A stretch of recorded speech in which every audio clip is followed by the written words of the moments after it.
Prominent Indian historian के अंतर्गत आज हम लोग मार्क्सवादी विचारधारा से इतिहास लेखन करने वाले प्रोफेसर रामचरण शर्मा के जीवन और उनके इतिहास लेखन के क्षेत्र में दिए गए योगदान पर एक चर्चा आप सबके बीच करना चाहते हैं। सर्वप्रथम हम लोग बात करें कि प्रोफेसर रामचरण शर्मा का जीवन वृत्त क्या रहा, तो उससे ज्ञात होता है कि 26 नवंबर सन 1919 को बिहार के बेगूसराय जिला अंतर्गत बरौनी में इनका जन्म हुआ और कालांतर में आपने दिल्ली विश्वविद्यालय में 1973 से 1985 तक टोरंटो विश्वविद्यालय में भी अध्यापन कार्य किया।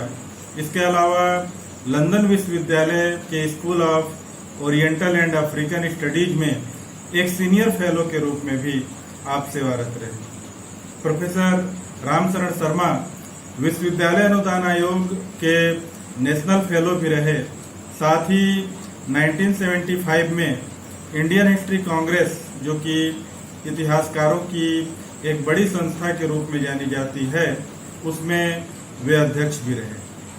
1970 के दशक में दिल्ली विश्वविद्यालय के इतिहास विभाग के डीन के रूप में, प्रोफेसर के रूप में प्रोफेसर आर.एस. शर्मा के कार्यकाल के दौरान विभाग का जहां एक और व्यापक विस्तार हुआ, वहीं इनके प्रयासों से यह विभाग उत्तरोत्तर उन्नति करता गया। भारतीय इतिहास अनुसंधान परिषद, जिसे Indian council of historical research के नाम से भी जाना जाता है, ICHR, उसके संस्थापक अध्यक्ष रहने का गौरव प्रोफेसर रामचरण शर्मा को प्राप्त है। उन्होंने अनेक पुस्तकों का लेखन किया और अनेक संस्थाओं से भी उनका वास्ता रहा, उनका जुड़ाव रहा। रामचरण शर्मा ने अपनी PhD की उपाधि लंदन विश्वविद्यालय से प्राप्त की थी और इनके निर्देशक प्रसिद्ध इतिहासकार प्रोफेसर A.L. बासम थे, जिनकी पुस्तक अद्भुत भारत आमतौर पे विद्यार्थियों के बीच बहुत ज्यादा लोकप्रिय भी है। आपने पटना विश्वविद्यालय में अध्यापन कार्य करने के पहले बिहार के आरा में और भागलपुर में यहाँ के कॉलेज में उन्होंने अध्यापन कार्य किया। तत्पश्चात वे पटना विश्वविद्यालय के अंतर्गत कार्य करने लगे। 1958 से 1973 तक वे पटना विश्वविद्यालय के इतिहास विभाग के अध्यक्ष रहे और इस अवधि में उन्होंने अनेक अनुसंधान कार्यों को अंजाम दिया, अनेक अनुसंधान कार्यों को उन्होंने अपना निर्देशन भी प्रदान किया। कालांतर में वे दिल्ली विश्वविद्यालय चले गए और वहां पर भी उन्होंने इतिहास के अध्ययन, अध्यापन और शोध के क्षेत्र में अनेक उल्लेखनीय कार्य उन्होंने किया। अनेक पुरस्कार भी प्रोफेसर रामचरण शर्मा को समय समय पर प्रदान किया गया और यूनेस्को में भी वे डिप्टी चेयरपर्सन बने और वहां पर भी उन्हें कार्य करने का अवसर प्राप्त हुआ। बिहार में पटना में प्रसिद्ध इतिहासकार काशी प्रसाद जायसवाल के नाम पर जो अनुसंधान संस्थान है, उससे भी जुड़कर इनको कार्य करने का अवसर प्राप्त हुआ और यह भी हमें पढ़ने को मिलता है कि उन्हें एक उत्कृष्ट इतिहास अध्येता के लिए कार्य करने के लिए हेमचंद्र राय चौधरी जन्म शताब्दी गोल्ड मेडल से भी सम्मानित किया गया। इसके अलावा वे इंडियन हिस्ट्री कांग्रेस के बहुत ही सक्रिय सदस्य रहे और उनके आजीवन सेवा से प्रेरित या प्रभावित होकर या उनके कंट्रीब्यूशन के लिए उन्हें विश्वनाथ काशीनाथ राजवाड़े पुरस्कार से भी अलंकृत या सम्मानित किया गया। इतिहास लेखन के क्षेत्र में अग्रणी योगदान के लिए वर्धमान विश्वविद्यालय से उन्हें डीलिट की उपाधि प्रदान की गई थी और इसी के समकक्ष डिग्री सारनाथ वाराणसी के उच्च स्तरीय तिब्बती अध्ययन केंद्रीय संस्थान ने इन्हें प्रदान किया। प्रोफेसर इरफान हबीब की यह मान्यता रही कि डीडी कोसाम्बी और आर.एस. शर्मा के साथ साथ डेनियल थॉर्नर पहली बार किसानों को भारतीय इतिहास के अध्ययन के दायरे में लेकर आए। यानी जो निम्न वर्गीय लोग थे उनको हाईलाइट करने का कार्य एक तरह से इन इतिहासकारों के द्वारा किया गया।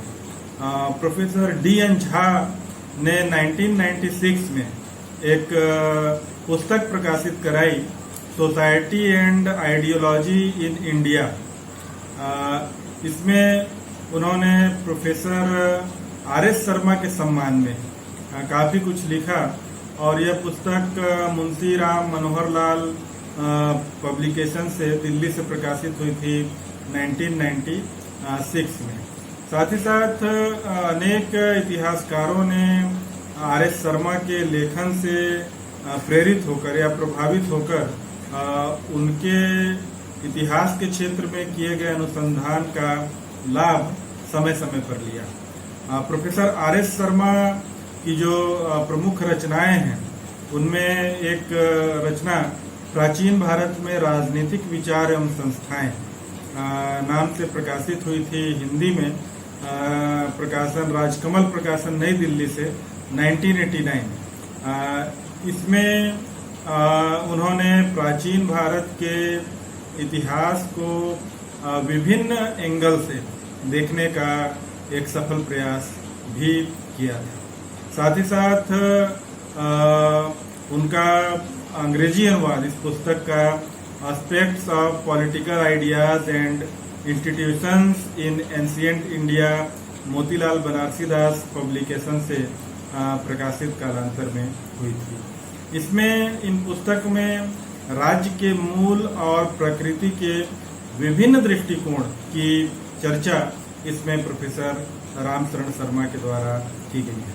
यह पुस्तक इतिहास के अध्येताओं के लिए उपयोगी होने के साथ साथ प्राचीन भारतीय राजनीतिक सिद्धांत को समझने का एक अच्छा साधन माना जाता है। इसके अलावा प्रोफेसर रामशरण शर्मा की एक अन्य पुस्तक सुधराज इन एंशिएंट इंडिया अभी प्रकाशित हुई, जिसमें उन्होंने प्राचीन भारत की जो वर्ण व्यवस्था थी और उसमें शूद्रों की जो स्थिति थी, जो निम्न वर्गीय स्थिति थी, उसको विशेष तौर पर हाईलाइट करने का प्रयास किया। और इसके प्रीफेस में प्रोफेसर शर्मा लिखते हैं कि मैंने इस विषय का अध्ययन लगभग 10 वर्ष पहले आरंभ किया, किंतु भारतीय विश्वविद्यालय के शिक्षक होने के कारण, कार्य व्यस्तता के कारण और पुस्तकालय की समुचित सुविधा के अभाव के कारण कोई उल्लेखनीय प्रगति नहीं कर सका और इस ग्रंथ का अधिकांश school of oriental and African studies के 2 शिक्षा सत्र, जो कि 1954 से 56 के मध्य रहा, वहां पर इसे उन्होंने पूरा किया और इसके लिए बाकायदा उन्हें पटना विश्वविद्यालय से अध्ययन अवकाश भी प्रदान किया गया। इस पुस्तक में विशेष तौर पे जो उनका शोध प्रबंध था उसको भी समाहित करने का उन्होंने प्रयास किया। इसके अलावा भारत का प्राचीन इतिहास, अगर हम प्रोफेसर रामशरण शर्मा को न पढ़ें और प्राचीन भारत पढ़ लें तो मैं कहूँगा कि इतिहास का अध्ययन अधूरा है। यानी एंशिएंट इंडियन हिस्ट्री को पढ़ने के लिए प्रोफेसर रामशरण शर्मा को पढ़ना बेहद आवश्यक है। तो उन्होंने जो प्राचीन भारतीय इतिहास का लेखन किया, इसको ऑक्सफोर्ड यूनिवर्सिटी प्रेस से प्रकाशित किया गया और हिंदी और अंग्रेजी दोनों माध्यम में यह पुस्तक आज हम सबके बीच उपलब्ध है। यहाँ पर रखा भी हुआ है, मैं हमेशा उसको पढ़ता भी हूँ। तो उसमें उन्होंने प्राचीन भारतीय इतिहास का एक व्यापक और सुलभ विवरण प्रस्तुत करने का प्रयास किया है। भौगोलिक परिक्षेत्र के बारे में, पारिस्थितिकी के बारे में, भाषाई पृष्ठभूमि को भी यह कवर करता है और स्टोन एज से लेकर वैदिक युग, हड़प्पा सभ्यता की संस्कृतियों पर भी यह महत्वपूर्ण प्रकाश डालता है। जैन धर्म के बारे में, बौद्ध धर्म के बारे में, मगध साम्राज्य के उदय के बारे में और क्षेत्रीय राज्यों के बारे में इसमें बहुत ही विश्लेषणात्मक चर्चा की गई है। मौर्योत्तर काल के बाद जो सातवाहनों का साम्राज्य रहा, कुषाणों का साम्राज्य रहा और कालांतर में गुप्तों का साम्राज्य स्थापित हुआ, हर्षवर्धन का साम्राज्य स्थापित हुआ, इसका व्यापक विश्लेषण इस पुस्तक में किया गया है। वर्ण व्यवस्था के बारे में, शहरीकरण के बारे में, व्यापार वाणिज्य के परिप्रेक्ष्य में, विज्ञान और दर्शन के परिप्रेक्ष्य में, सांस्कृतिक विकास के परिप्रेक्ष्य में विभिन्न मुद्दों पर इसमें विस्तृत प्रकाश डाला गया है। इसके अतिरिक्त प्रोफेसर रामशरण शर्मा की एक अन्य रचना, जिसे हिंदी एडिशन की अगर हम बात करें, आर्यों की खोज, जैसे भारतीय इतिहास के विवादित मुद्दों में एक मुद्दा यह भी शामिल किया जाता है कि आर्य कौन थे, आर्य कहाँ से आए थे, किस नस्ल के थे, क्या वे भारत में रहे या बाहर से आए। इस तरह की अनेक चर्चाएं इतिहास के अध्ययन में होती हैं।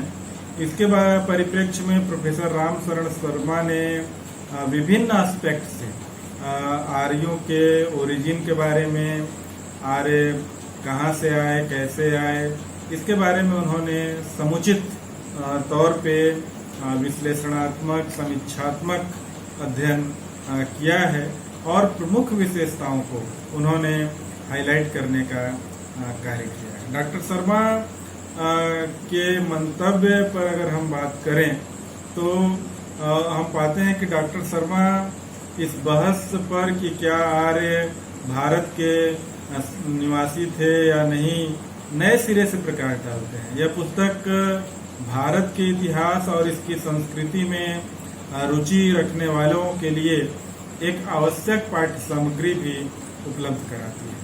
प्रोफेसर रामशरण शर्मा की एक अन्य पुस्तक है इंडियन फ्यूडलिज्म, भारतीय सामंतवाद। इस पुस्तक को मैकमिलन पब्लिकेशन के द्वारा प्रकाशित किया गया है और इस पुस्तक में उन्होंने प्राचीन भारतीय सामंतवाद को फोकस करने का कार्य किया है, जिसमें उन्होंने बताया है कि जो गुप्तों के समय में भूमि अनुदान की प्रणाली थी उसका उन्होंने विश्लेषण किया है और गुप्त काल में जिसका व्यापक प्रभाव रहा और इसी के कारण एक जमींदार जैसे वर्ग का उदय हुआ जिसने अपने वित्तीय और प्रशासनिक अधिकारों को किसानों के एक वर्ग पर आरोपित किया था और जिन्हें सामुदायिक कृषि अधिकार से वंचित कर दिया गया था। इन बातों पर उन्होंने इसका लेखन किया और उन्होंने एक ऐसे सामंतवाद के पक्ष में तर्क दिया जो अपनी जमीन में उच्चतम अधिकारों के जरिए और जबरदस्ती के श्रम के जरिए मुख्य रूप से उदार किसानों से प्राप्त अधिशेष को काफी हद तक रुपयों में परिवर्तित कर लेता था, जो किसी भी विचारणीय पैमाने पर नहीं पाया जाता है भारत में तुर्की विजय अभियान के बाद। इसके अतिरिक्त इनकी एक अन्य पुस्तक है पूर्व मध्यकालीन भारत का सामंती समाज और संस्कृति। इसको हिंदी में राजकमल प्रकाशन नई दिल्ली से प्रकाशित किया गया है और इस पुस्तक में प्रोफेसर शर्मा ने प्रारंभिक मध्ययुगीन काल पर विशेष तौर पर विश्लेषण करने का कार्य किया है। उन्होंने पूर्व मध्ययुगीन काल के भारत के सामाजिक आर्थिक ढांचे के सामंतीकरण को रेखांकित करने का प्रयास इस पुस्तक में किया है। इसके अलावा प्रोफेसर रामशरण शर्मा की एक अन्य रचना है प्रारंभिक भारत का आर्थिक तथा सामाजिक इतिहास, perspective in social and economic history of ancient India. इस पुस्तक में उन्होंने प्रारंभिक भारत का आर्थिक और सामाजिक इतिहास पर कार्य किया है और इस पुस्तक को हम ऐसा कह सकते हैं कि प्रारंभिक भारत के सामाजिक और आर्थिक इतिहास के सूत्रों का एक सर्वेक्षण इसमें प्रोफेसर शर्मा ने प्रस्तुत किया है। यह सामाजिक इतिहास पर 19वीं सदी के उत्तरार्ध से लेकर 20वीं सदी के मध्य तक की रचनाओं की समीक्षा करती है। इसके अलावा लेखक ने ऑथर ने सामाजिक इतिहास के अध्ययन के लिए हिंदू सुधारवादी दृष्टिकोण की वैधता पर भी कुछ सवाल उठाया है। एक अन्य रचना प्रोफेसर शर्मा की है भारत के प्राचीन नगरों का पतन। इस पुस्तक में उन्होंने भारत के प्राचीन प्रमुख शहरों के पतन और प्राचीन काल के उत्तरार्ध और प्रारंभिक मध्यकालीन भारत में उनके परित्याग पर पुरातात्विक साक्ष्य के आधार पर ध्यान केंद्रित करने का प्रयास किया है और लगभग 130 से अधिक खुदाई स्थलों के लिए विकास और क्षय के लक्षणों की पहचान का भी वर्णन प्रोफेसर आर.एस. शर्मा ने किया है। इसमें उन्होंने विभिन्न पक्षों की पड़ताल भी की है। इसके अलावा सांप्रदायिकता के प्रति प्रोफेसर शर्मा के दृष्टिकोण या व्यू की जब हम बात करते हैं तो ये देखने में आता है कि प्रोफेसर शर्मा ने सभी प्रकार के सांप्रदायिकता की आमतौर पर निंदा की है। उन्होंने अपनी पुस्तक communal history of Rama's Ayodhya में लिखा है कि ऐसा लगता है कि मध्ययुगीन काल में अयोध्या का उदय धार्मिक तीर्थ यात्रा स्थल के रूप में हुआ था। हालांकि विष्णु स्मृति के अध्याय 85 में तीर्थ यात्रा के अधिक से अधिक 52 स्थलों को सूचीबद्ध किया गया है, जिनमें शहरें, झीलें, नदियां, पहाड़ इत्यादि को शामिल किया गया है, लेकिन इस सूची में अयोध्या शामिल नहीं है। प्रोफेसर शर्मा इस बात का भी उल्लेख करते हैं कि महाकवि तुलसीदास ने 1574 में अयोध्या में रामचरितमानस की रचना की थी अकबर के शासनकाल में, लेकिन अयोध्या उस समय तीर्थ स्थल था या नहीं इसके बारे में स्पष्ट तौर पे उन्होंने कुछ भी नहीं बताया। इसी तरह बाबरी मस्जिद के बारे में भी इन्होंने अपने विचार को व्यक्त किया था जब यह घटना घटित हुई। साथ ही साथ 1977 में उनकी रचना प्राचीन भारत के परिप्रेक्ष्य में महाभारत से संबंधित जो भ्रांतियां थीं उसके परिप्रेक्ष्य में भी आई, लेकिन तत्कालीन सरकार ने उसको बैन कर दिया था। साथ इसके अलावा ऐसी अनेक रचनाएं हैं जिसमें प्रोफेसर रामशरण शर्मा की अभिव्यक्ति या विचार की जानकारी हम सबको मिलती है। क्योंकि वीडियो का भी टाइम का एक लिमिटेशन होता है, इसलिए सभी पहलुओं पर चर्चा करना यहाँ पर समीचीन नहीं होगा।